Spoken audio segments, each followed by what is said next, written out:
Conheça o Cotai Project. O Cotai Project pretende desenvolver um ecossistema financeiro global que dará 100% de anonimato, liberdade geográfica e financeira para todos os usuários de criptomoedas do mundo. O ecossistema consiste em uma corretora de criptomoedas, um banco digital internacional e um gateway de pagamento em cripto. Tudo isso dentro da Cotai Wallet. Não perca essa oportunidade e acesse o nosso site. Link na descrição do vídeo. Hoje você vai conhecer o mundo obscuro da seguradora. Será que tem fraude nisso? Não, né? Mas não tem fraude nas coisas do Brasil, acho que não é nas seguradoras que vai ter fraude, né? Então hoje nós estamos aqui, quer apresentar? Vamos lá, vamos receber aqui Jean-Pierre, seja muito bem-vindo. Obrigado pela oportunidade. Fala aqui no pra microfone. Gente poder... Mais perto. Obrigado aí pela oportunidade, né, para a gente poder falar um pouco sobre esse segmento e como que a coisa... Você é perito, né? Eu sou perito e é importante a gente falar como está caindo o nível técnico, né, na área de seguros e o que está acontecendo com toda essa cadeia de prestação de serviços e que termina impactando muito o consumidor, né, principalmente no seu direito de ser atendido quando tem um sinistro. Quer que abaixe um pouquinho a cadeira para você? Não está alto? Não sei. Precisar. Isso. Só para o pessoal entender um pouquinho pra ficar mais em confortável. casa, a origem que dá nisso, você teve, já falamos sobre isso inclusive aqui, né? Graças a FIES, ProUni e tal, que se criou uma reserva de mercado, um monte de universidades apareceram aí literalmente vendendo diploma. Tá? Tem gente, inclusive, que não precisa cursar a universidade para ter o diploma. Né? E outras pessoas que estão cursando, perdendo seu tempo, não aprendendo nada e recebendo diploma. Isso está acontecendo muito no Brasil. E está acontecendo problemas, por exemplo, na área médica.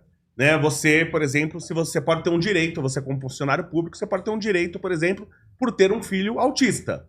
E aí tem um médico tal que ele vende, por exemplo, esse diagnóstico de autismo. Você leva seu filho lá. Se você tiver 10 filhos, os 10 serão autistas. E isso está acontecendo na engenharia também. Então, por exemplo, pessoas estão conseguindo o diploma de engenheiro, mas ele não é engenheiro de verdade. Ele só tem o diploma. E aí ele vai trabalhar, por exemplo, de perito. E o pessoal não entende o significado da palavra perito. Se você é um perito, você tem perícia, você tem anos de estudo, você tem conhecimento na área. E as pessoas estão indo para essa área por falta de opção, Isso. Não porque são peritos. E aí o que acontece?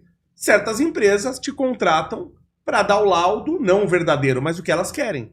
Né? Isso está acontecendo muito no Brasil, mas quem vai explicar isso melhor aí? Por onde a gente pode começar isso aí, Jean-Pierre? Eu acho que a gente começou a falar da universidade, né? Eu tive um episódio aqui, eu posso, né, começar por ele. Não estava programando isso, mas enfim, tem um profissional de engenharia, ele é engenheiro de automação e controle, ele não é um engenheiro mecânico nem automotivo, e ele passou a prestar serviços em 2015 para seguradoras, emitindo laudos, pareceres técnicos a respeito de sinistros. E, obviamente, esses laudos todos dando a negativa de indenização para subsidiar a recusa, né? Negativa técnica para subsidiar a recusa. Muito estranho que eu descobri que esse profissional, em 2014, ele denunciou a primeira seguradora contratante dele por denunciou, né? Ele entrou com uma ação de dano moral, na realidade, porque essa seguradora o denunciou por ter um veículo clonado, né? Era um Toyota Corolla, então ele denunciou a seguradora.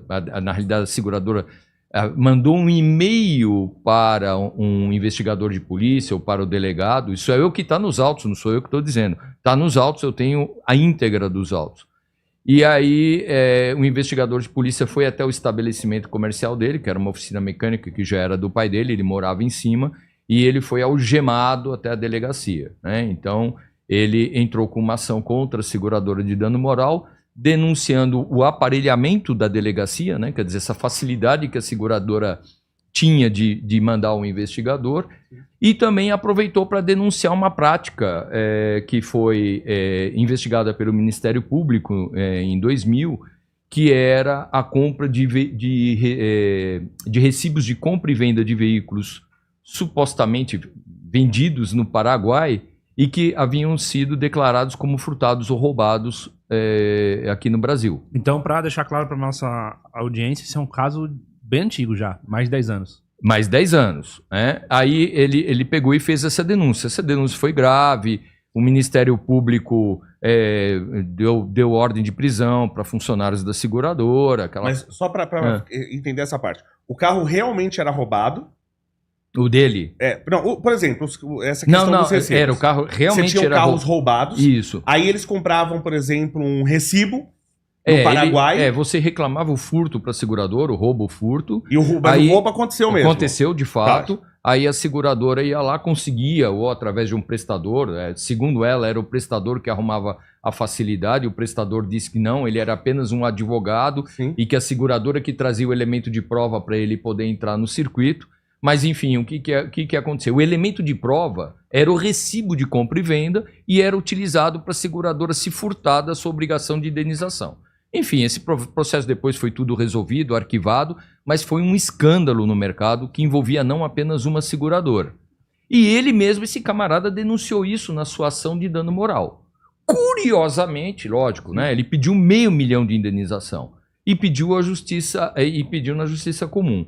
Como ele perdeu a ação porque o carro e o seguro estavam no nome da esposa dele, não dele, aí o juiz indeferiu o pleito dele, ele entrou com recurso, mas ele pediu a justiça gratuita, né? Porque o valor no recurso ia ficar muito alto em cima do valor pleiteado. Aí morreu, ele acho que desistiu da ação, e no ano seguinte ele começava a prestar serviço de perícias para a seguradora. Olha que curioso. Como que uma instituição, cadê o compliance da instituição que é processada, ela é processada por uma pessoa, tudo bem, ele já prestava serviço de alinhamento de chassi, né? Que a gente vai depois, acho que tem a oportunidade de conversar, que é uma operação completamente irregular. E aí ele vai lá e começa a ser contratado pela seguradora que foi processada. Será que houve algum acordo obscuro? Qual foi a acordata combinata aí dessa história toda, né? E aí esse profissional foi lá e ele começou a apresentar um currículo. O currículo dele, e aí quando eu me deparei com ele a primeira vez, que ele me atacou dizendo que eu não tinha experiência profissional, puxa, coitado de mim, né? Eu estou há 38 anos na engenharia, né, de forma direta e indireta, e só na área de perícias eu tenho 25 anos, né? E aí ele disse que eu não tenho vivência, não sei o que, escreveu um monte de besteira para sustentar aquele laudo fictício que ele apresentou para a seguradora, terminou perdendo a seguradora, né? O requerente da ação terminou ganhando, e era uma pessoa íntegra, uma pessoa com uma posição social muito alta, vice-presidente de empresa, imagina que ele ia cometer fraude contra a seguradora. E aí ele me atacou, e aí, obviamente, em réplica, eu também comecei a investigar aquilo que ele falava, que trabalhou em não sei quantas, todas as montadoras que você possa imaginar nas plantas, melhoria das plantas então eu devo conhecer ele, que eu já trabalhei com umas... então, aí... umas montadoras. Aí como eu também tenho muito contato com montadoras, né, assim, com algumas pessoas de montadoras, eu pedi para verificar a informação. Eu falei, olha, nunca ninguém ouviu falar dessa pessoa. Aí ele pegou e falou que foi convidado por uma empresa italiana para desenvolver um sistema de estudo de colisão, de crash test. Eu falei, puxa vida, né? Mas possível, né? Uma empresa italiana contratar um camarada aqui do Brasil com essa expertise, né? Que deu para ver qual é. Eu achei a empresa e mandei um e-mail para a empresa. A empresa nunca ouviu falar no camarada. Aí ele disse que trabalhou, e aí ele detalhou isso, inclusive na ação, ele trabalhou para todos os corredores de Stock Car, né, dos tops, né, da Stock Car mesmo, oficial, em 2 competições. Aí eu fiquei pensando aqui com meus botões, puxa vida, mas peraí. Em 2 competições, então ele trabalhou para mais de um corredor ao mesmo tempo, mas tudo bem que eles sejam amigos, né? Não podem ter o mesmo mecânico atuando nas 2 escuderias, porque, pô, eles, na pista eles são inimigos, né? Talvez fora das pistas são amigos, mas na pista não tem muito sentido.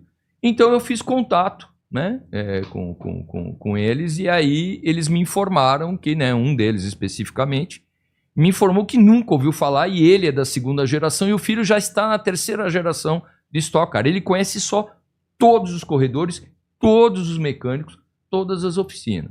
E, obviamente, que nunca ouviu falar nem dele nem da empresa. E aí ele falou que ele é doutor, Você que é doutor. Ele é Colega meu, colega seu. Ele é doutor em airbag, é o que tá no Instagram dele. Doutor em airbag. Em airbag, deve ter alguma universidade aí que deve estar dando doutorado. Programa de doutorado em airbag. Em airbag. Primeira né? vez que eu tô ouvindo falar. E aí aí depois ele apresentou, então voltando ao assunto inicial das universidades. Ele, ao invés dele, como ele é engenheiro de automação e controle, não está habilitado para engenharia mecânica automotiva, ele poderia fazer um curso de 3 anos de complementação em engenharia mecânica. E aí ele está habilitado, não tem problema nenhum, não há discussão a ser feita nesse quesito, né? Mas não, parece que ele está agora cursando Direito e apresentou 7 certificados de cursos de pós-graduação, de em média 400 horas cada um, num período de tempo muito curto. Eu falei, puxa vida... 2.800 horas de curso. Aí eu fiz lá a minha pesquisa, né? Fiz lá um estudo, número de dias. Ele teria que ter feito 9 horas, eu não lembro agora o número exato, acho que era 9 horas aula dia, ininterruptamente, sábado, domingo, feriado, Natal, Ano Novo, né? Aniversário dele, tudo, e não poderia estar trabalhando para a seguradora. Não pode ter laudo nesse período para a seguradora, porque não teria, ele estaria cumprindo horas aula, né? Sim. Não estou falando nem de horas de prova e nem talvez aí de trabalhos, de TCC, etc. Eu achei muito estranho aquilo lá e eu falei assim, sabe uma coisa? Como no verso, porque inclusive a seguradora num desses processos, ou em alguns desses processos, a seguradora me atacou na sua petição, né? Ela me atacou moralmente, né? E me agredindo com palavras ali, e ainda pegando e mostrando que ele é uma pessoa íntegra, e juntou esses certificados. E no verso desses certificados tem lá o histórico escolar desses cursos. E tinha o nome dos professores, da matéria, dos professores e da nota. Aí eu falei, eu vou ligar para esses professores, eu quero saber como é que é a mágica, né? Quer dizer, vocês têm alunos que conseguem cumprir essa jornada de trabalho? Aí o primeiro professor que eu faço contato. Não, eu nunca ouvi falar desse curso. Nem dessa universidade. Mas onde você encontrou isso? Não, eu vou te mandar a cópia do certificado com o histórico escolar. Não, mas isso não existe. Mas como? Onde? Como? Aí eu comecei a ficar preocupado, né? Aí falo com outro, a mesma coisa. O professor teria um aluno de um curso e ele também não sabe que existe. Nem Não, o professor, não recebeu nem um centavo. O professor não é professor, na verdade. Isso aconteceu com uma amiga minha, doutora Ellen. Inclusive, nós fizemos mestrado junto na USP. Os caras chamaram ela para uma universidade. Aí ela foi, aí pediram todos os dados dela, os diplomas e tal. Aí, beleza, ia contratar ela. Aí depois perguntou, não vai dar. Infelizmente não vai dar e tal, não sei o quê. Só que essa universidade já estava com todos os diplomas e dados dela. Aí eles colocam você como professor da universidade, mas não te contrata. Você só tá no papel. E aí vem desses cursos com um monte de doutores, mas o curso, na verdade, os doutores não existem. Você entendeu? Isso aconteceu com uma amiga minha. Então você tem várias fraudes em relação a cursos, porque até esses diversos cursos que ele alegou fazer, o senhor fez também, né? Então, aí o que eu fiz? Eu falei, não é possível. Não, isso tá de brincadeira. Eu vou me matricular nesses cursos. E gastei lá 6 mil e poucos reais. Eu entrei no WhatsApp conversando com o vendedor da universidade. E aí, como é que é esse curso aí? Mas, puxa vida, mas 400 horas... Eu estou com pressa do certificado. Eu tenho tudo gravado, tudo printado. Aí ele pegou e falou para mim, não, mas se você já é uma pessoa que eu estou vendo que você conhece a matéria, você não precisa cumprir tudo. Você avança os vídeos e você vai ver que você elimina aquilo lá rapidamente. Mas tem prova? Ele pegou e falou, não tem, mas é muito simples. É só você usar o chat GPT, né? Para você colocar copia e cola que ele vai te trazer as respostas. Ainda brinquei com ele. Chat GBT, eu não sei o que é. Você pode me detalhar melhor isso? Aí eu dei uma de João Sem Braço. Não, isso aí é um site de inteligência artificial, mas e aí, como é que é pago? Não, eu uso a versão gratuita, você vai lá, preenche. Já é o suficiente. É o suficiente, tá bom. Eu falei, tá bom. E aí assim eu fiz. Você sabe quantas horas eu terminei os 6 cursos, porque um tinha saído da grade? 3 horas. Em 3 horas eu fiz 6 cursos de pós-graduação. Eu já estou com certificados. E a petição para o Ministério Público já está pronta. E o CREA aprovou esses cursos. Isso está cheio no Brasil. Quando eu entrei... Absurdo, né? Mais de 20 anos atrás, quando eu entrei na USP para fazer mestrado, assim que eu recebi o e-mail da USP, eu recebi um monte de propagandas para você comprar o seu mestrado. Um monte. Só que não tem como, na área de engenharia não tem muito. Porque você vai se especializar numa coisa. Se eu pudesse pagar um cara que é especialista... Eu não teria nem como pagar uma pessoa. Se eu achasse uma pessoa especialista naquilo, eu não teria como pagar. Mas, por exemplo, na área de humanas, o cara vai fazer um mestrado em sociologia. O cara paga lá, o cara manda o texto pra ele. Entendeu? Feito. Né? Na área de engenharia, por exemplo, no caso do doutorado, eu tive dificuldade até na defesa. Porque você não acha... No doutorado em engenharia, você se especializa tanto em um negócio que você não acha uma pessoa habilitada pra te julgar. Uhum. Você entendeu? Então você não consegue comprar. É difícil. Não que na área de biológicas, na área médica, vai ser difícil o cara comprar. Mas na área de humanas, você já começa a receber propaganda de venda de mestrado quando você recebe o e-mail. É uma coisa incrível esse mercado que tem hoje. E agora sim, o que agora fala pra gente a sua denúncia então envolve desde dos peritos, mas também as pessoas das universidades. O CREA também, que foi omisso ou conivente, não foi o CREA de São Paulo, tá? Porque essa universidade não é de São Paulo, é do Paraná, e foi o CREA do Paraná que aprovou todos esses cursos. E assim, eu fico chateado porque nós terminamos sendo agredidos, ofendidos, né, por conta de um projeto muito maior e maligno, né? Que é o projeto qual? De ganhar dinheiro a qualquer custo, prejudicando o consumidor. Né? Desculpa só uma questão. Quando você faz uma perícia, cada perícia, você tem que pagar o CREA? Então, tem a RT. Tem a RT que você tem que emitir. Então tem o interesse do CREA. Claro, tem interesse. Agora, só que, veja, ele é um engenheiro de automação e controle. Como que ele pode estar emitindo uma RT de mecânica? A RT, na realidade, o interesse... Eu já trabalhei, até como fiz com o senhor, como que eu conheci o Jean-Pierre? Eu sou especialista em metalurgia, e ele veio para mim com dúvidas, porque inclusive tem muitos peritos nessa área que são formados em metalurgia. Né? Porque, na verdade... mas tá dentro do guarda-chuva da mecânica. Sim. Tá certo, né? Tudo bem. Tá certo, tá tudo bem. Tudo certo. Perfeito. Nossa, desculpa, até... Porque assim, eu expliquei pra ele, entrei nas áreas, expliquei pra ele e tal. Só que tem muitas... A gente começou, inclusive, a falar das denúncias que a gente nem mencionou aqui, das seguradoras. Você tem umas seguradoras envolvidas nas fraudes também. Então é muita gente, desde passando... na verdade, é um grande negócio, né? Você tem as universidades que formam a pessoa sem capacitação, que vende, na verdade, o diploma. O CREA, que tem o interesse em receber o dinheiro, que, na minha opinião, eu sou totalmente contra, inclusive, existir conselho esses conselhos de classe. Eu tenho que pagar pro cara para trabalhar. Porque, veja... Voltando a essa questão de você ser contra. Olha... Se você tem uma câmara, que é o meu caso, é a câmara da mecânica. Sim. A câmara dele, ele está vinculado à elétrica.